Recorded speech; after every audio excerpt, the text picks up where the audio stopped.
తెలంగాణ స్వరాష్ట్రం కోసం కొట్లాడిన తర్వాత మంచి ముఖ్యమంత్రులు వస్తారు, మంచి పరిపాలన వస్తుంది అని చెప్పి ఎంతో ఆశపడ్డారు తెలంగాణ ప్రజలు. ఓ 10 ఏళ్ళు ఒక మాయల పకీర్ చేతిలో పెడితే దోచుకున్నాడు, ఆ కుటుంబం మొత్తం పంచుకునేటువంటి పంచాయతీలో పడ్డారు. తర్వాత పెనం మీద ఉన్నది కాస్త పొయ్యిలో పడ్డట్టు ఈరోజు ఈ ముఖ్యమంత్రి రేవంత్ రెడ్డికి అవకాశం ఇస్తే ఆయన 6 గ్యారంటీలు ఇచ్చిండు, 420 హామీలు ఇచ్చిండు. ఈ రాష్ట్రంలో ఉన్నటువంటి అన్ని వర్గాల ప్రజల్ని కూడా న్యాయం చేస్తా అని చెప్పి మరి ఒక్కరికి కూడా చేయలేదు. ఈరోజు చూస్తా ఉన్నాం మనం. మరి ఈరోజు జంజీ యువతకు సంబంధించినటువంటి ఉద్యమం దేశంలో మొన్నటిదాకా కొన్ని లెఫ్ట్ ఆర్గనైజేషన్స్ నడిపించేటువంటి ప్రయత్నం చేసినాయి. మరి బాధ్యత ఉన్నటువంటి ప్రభుత్వంగా నరేంద్ర మోడీ గారి ప్రభుత్వం ఈరోజు బాధ్యత వహించింది. ఈరోజు నీటి విద్యార్థుల కోసం న్యాయం చేయగలిగింది. ఈరోజు ఇదే నరేంద్ర మోడీ గారి ప్రభుత్వం దేశంలో తీసుకుంటే ఈరోజు నేను ఒక గిరిజన బిడ్డని, గిరిజనుల కోసం అని చెప్పి దేశవ్యాప్తంగా 128 ఏకలవ్య మోడల్ రెసిడెన్షియల్ స్కూల్ స్థాపించింది. ఆ స్కూల్స్ లో 23 స్కూల్స్ తెలంగాణకి ఇచ్చింది నరేంద్ర మోడీ ప్రభుత్వం.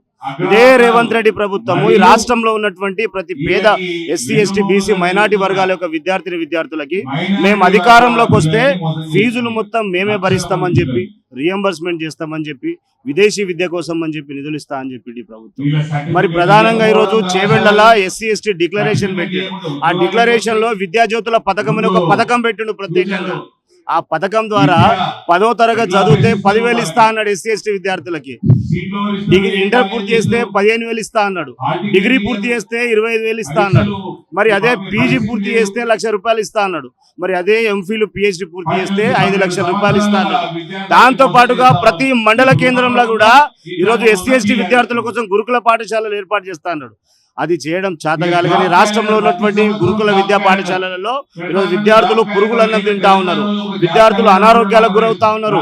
మరి ఇదే ఈ పేద విద్యార్థుల కోసం నువ్వు చేస్తా అన్నటువంటి అనేక హామీలు మరి ప్రధానంగా ఈ రాష్ట్రంలో 40 లక్షల మంది ఎదుర్కొంటా ఉన్నారు ఈరోజు. మరి ఆ 40 లక్షల మందికి నువ్వు ఇవ్వాల్సినటువంటి 15,000 కోట్ల రూపాయల నిధులు ఎందుకు ఇస్తలేవు అని చెప్పి యావత్ తెలంగాణలో ఉన్నటువంటి విద్యార్థుల పక్షాన భారతీయ జనతా పార్టీ పోరాటం చేస్తా ఉంది. ఇప్పటికే భారతీయ జనతా పార్టీ ఆధ్వర్యంలో రాష్ట్రంలో ఉన్నటువంటి అన్ని విద్యాలయాల్లో ఇప్పటికీ విద్యార్థులను కలిసినాం. 5 లక్షల మంది విద్యార్థుల నుంచి ఈ రియంబర్స్మెంట్ బకాయికి సంబంధించినటువంటి సేకరించడం జరిగింది ఇప్పటివరకు డేటా. ఈ పోరాటం గత నెల రోజుల క్రితమే ప్రారంభమైంది. అంచెలంచెలుగా ఈ రోజు ప్రారంభం చేస్తా ఉన్నాం. ఈ రోజు రాష్ట్ర అధ్యక్షుల వారు రామచంద్రరావు గారు ఇందిరా పార్క్ ధర్నా చౌక్ లో చేస్తా ఉన్నారు, లేదంటే పార్టీ కార్యాలయం బయట రోడ్డు మీద చేస్తా ఉన్నారు. ఈ రాష్ట్ర ప్రభుత్వం అనుమతి ఇవ్వలే, కానీ రాష్ట్ర ప్రభుత్వానికి హెచ్చరిస్తా ఉన్నాం. మా కార్యాలయంలో ఈ రోజు రామచంద్రరావు గారి నాయకత్వంలో ప్రారంభమైనటువంటి ఈ 48 గంటల ధర్నా, ఈ 48 గంటలు పూర్తి కాక ముందే ఈ రియంబర్స్మెంట్ ఈ బకాయిలను విడుదల చేస్తే ముఖ్యమంత్రి పీఠం ఉంటది. లేకపోతే ఈ రాష్ట్రంలో ఉన్నటువంటి ప్రతి విద్యార్థులను ఏకం చేస్తాం, ప్రతి ఒక్క విద్యార్థి యొక్క భుజం తడుపుతాం.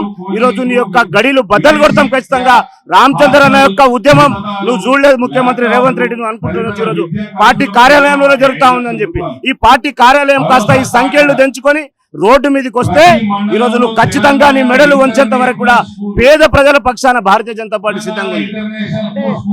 కేంద్ర ప్రభుత్వం చేస్తున్న ఏవైతే అంశాలు అయితే ఉంటాయో ఈ రోజు ప్రెస్ మీట్ పెట్టేసి మీ ఏదైతే తెలంగాణ చేస్తున్న ద్రోహం ఏదైతే ఉందో అదంతా చెప్తాను అని అంటున్నారు. అరే తెలంగాణ ప్రజల యొక్క ద్రోహం ఎవరని ఉన్నారంటే రాష్ట్ర దేశంలో కాంగ్రెస్ పార్టీ, బీఆర్ఎస్ పార్టీలు ఈ తెలంగాణ ప్రాంతానికి 13 లక్షల కోట్ల రూపాయలు ఇచ్చింది నరేంద్ర మోడీ గారి ప్రభుత్వం. ఈ రాష్ట్రంలో జరుగుతున్నటువంటి ప్రతి అభివృద్ధి కూడా నరేంద్ర మోడీ గారి ప్రభుత్వం జరిగింది. నేను ఇందాక చెప్పిన ఈ రాష్ట్రంలో ఉన్నటువంటి పేద బడుగు వర్గాల బిడ్డల కోసం అని చెప్పి ఈరోజు సైనిక పాఠశాలలు, ఈరోజు ఏకలవ్య మోడల్ రెసిడెన్షియల్ పాఠశాలలు అనేక వందల సంఖ్యలో ఏర్పాటు చేస్తా ఉన్నాయి. పేద విద్యార్థులను చదివిస్తా ఉంది. ఉన్నత చదువుల కోసం విదేశాలకు వెళ్ళేటువంటి ఎస్సీ ఎస్టీ పిల్లలకి, బీసీ పిల్లలకి ఈరోజు లక్షలాది రూపాయలు కేంద్ర ప్రభుత్వం ఇస్తా ఉన్నది. అరే నువ్వు ఇస్తా అన్నటువంటి డబ్బులు ఏమైనాయి? ఈరోజు నిరుద్యోగులకు ఇస్తాన ఉద్యోగాలు ఏమైనాయి? ఈరోజు నువ్వు విద్యార్థులకు ఇస్తానటువంటి రియంబర్స్మెంట్ స్కాలర్షిప్లు ఏమైనాయి? ఎందుకు ఇస్తలేవు బిడ్డ? గుర్తుపెట్టుకో, ఈరోజు పాలిటెక్నిక్ విద్యార్థులకి ఈరోజు వాళ్ళు నిరసన తెలిపితే వాళ్ళ గల్లాలు బట్టి పిసుకుతా ఉన్నాయి, వాళ్ళని చంపేటువంటి ప్రయత్నం చేస్తా ఉన్నారు. కాబట్టి గుర్తుపెట్టుకో ఖబర్దారి, ఈ జంజీ యువత, ఈ విద్యార్థులు నీ భరతం పడతారు. రామచంద్రన్న నాయకత్వంలో ఈ రోజు నడుం బిగించినాం.